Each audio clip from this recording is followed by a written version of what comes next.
to President Biden's plan to pay off millions in student loans as two federal judges blocked part of the plan that would have cost taxpayers $160 billion. Fox News contributor and law professor Jonathan Turley is here to react. So, Jonathan, to have two courts come out swinging against this, what does it mean? This is a big blow. Both of these judges said that the president had just lost in front of the Supreme Court 6-3 on student loans. And they said this doesn't improve it much. They decided to switch horses, essentially, and they're arguing that under the Higher Education Act, this is different from when they were using the HEROES Act. And these courts saying it's not that different. That is, you're still trying to do something that I don't see any evidence that Congress gave you authority to do.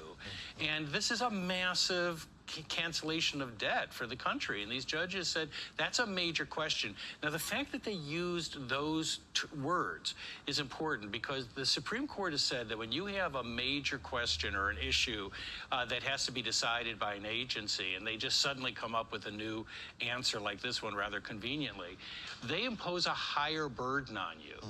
And so this is likely going to the Supreme Court, but he could follow up the earlier laws. And it also counteracts the sort of narrative when he says, look, if you want to protect the Constitution, then I'm the guy. The president has been repeatedly found to have acted unconstitutionally. So this brings me to the next topic. So the court has made it very clear where they stand on this. He continues to push it. Now we're on day 3 of the special counsel going to Judge Cannon, asking for another gag order. Now the judge has been pretty clear about gag orders and where she stands on it. What are they doing here? You know, this is the problem I personally believe that Jack Smith has grappled with his whole career, and that is he has a serious problem of restraints. And, you know, he follows Oscar Wilde's rule that that nothing succeeds like excess. And he goes to the limit. He was reversed by the Supreme Court unanimously in one case. And this is another example. He's asking to gag the leading presidential candidate in an election year from criticizing his own department. Now, that is so far afield from what the purpose of a gag order is. It's so outside the navigational beacons.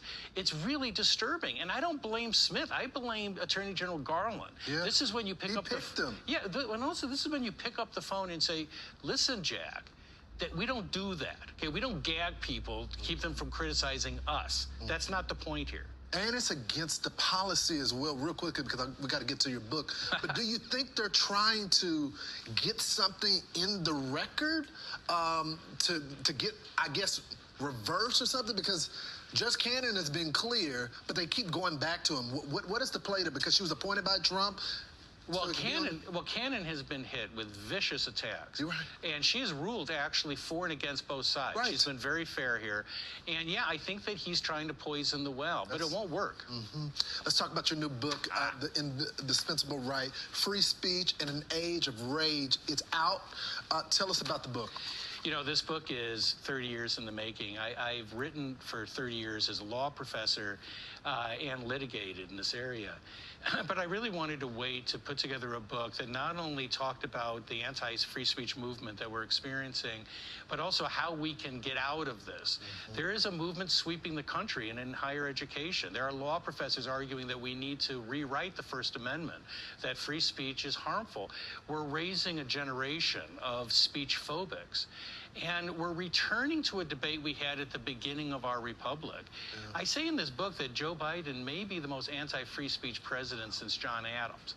And there are many similarities here, and they're disturbing. You've been very clear on where you stand on this free speech debate. You should get the book, Jonathan Turley's The Indispensable Right. It's out right now. Go.